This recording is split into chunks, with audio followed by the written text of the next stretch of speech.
Here we're going to show a technique for the proximal hamstring. So the proximal is the closest hamstring to the hip and glute area. So Kiki's on her back, supine. What I like to do is hook the leg up on my shoulder here. I'm going to use my elbow. And what I start the contact of this technique about the mid belly of the hamstring. And the beauty of having in this position, it allows us to put the hamstring on stretch.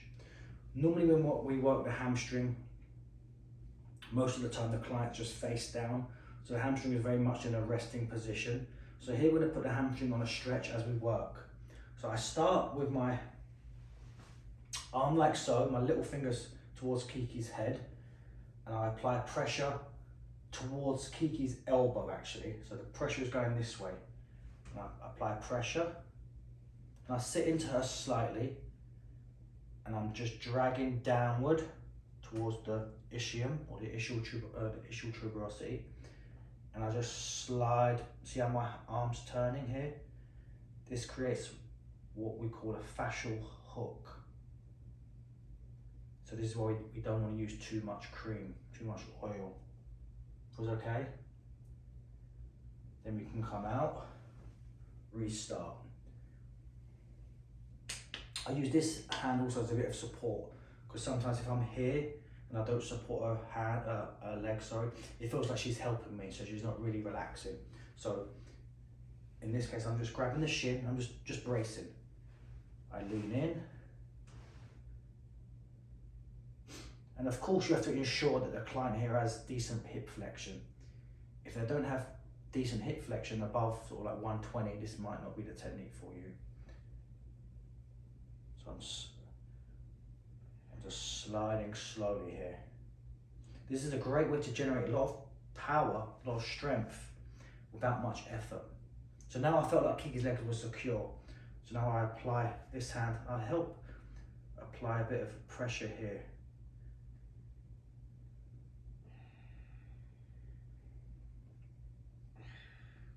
Okay? Good? That was a no. So here this is somewhat passive. I'm putting Kiki in a stretch and I'm applying the fascial stroke downwards. Okay? Kiki's sweating. So now we're gonna have Kiki pull her knee towards her chest slowly. So you're gonna be like this and I'll coach her through it. You're gonna pull your leg in like so. Take about 8 to 10 seconds. So I'm gonna be here, and now she's gonna pull in. So now she's actively engaging her hip to get more hip flexion, and I'm applying the hook as she goes. Keep pulling. 1. And you wanna finish a stroke, ischial tuberosity.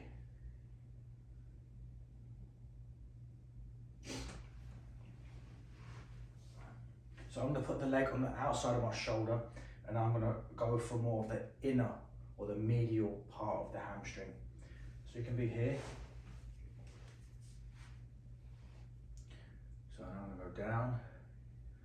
So now with this configuration, I can go down and I can abduct, abduct, adding different types of rotation. So see our knees coming towards the camera. So now we're really close to the adductors, but we're still hamstring.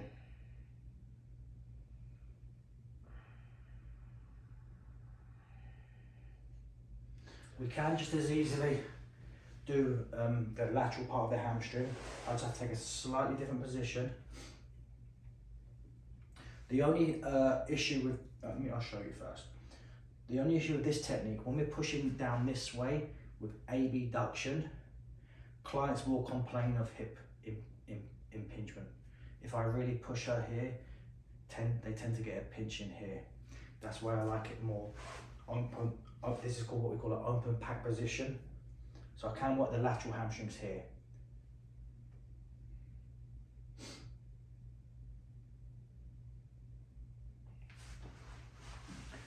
Some of our students don't like getting so close. You don't have to. You can come in this position. foot on the chest or foot on the shoulder here. I'm going to show you the chest first. Come towards me and touch. So I have a positioned way on this side of the table. I'm going to use one hand and I reinforce. So it's one hand and I just reinforce. I get over and I'm pushing down towards the hip. So this hand helps me apply weight.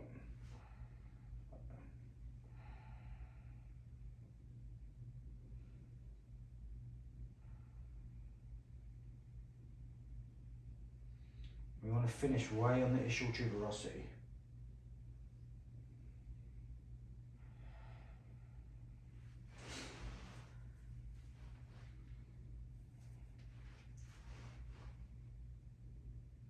When I do it one-handed, it's doable. It just feels like more work for us. It feels a bit more labor intensive.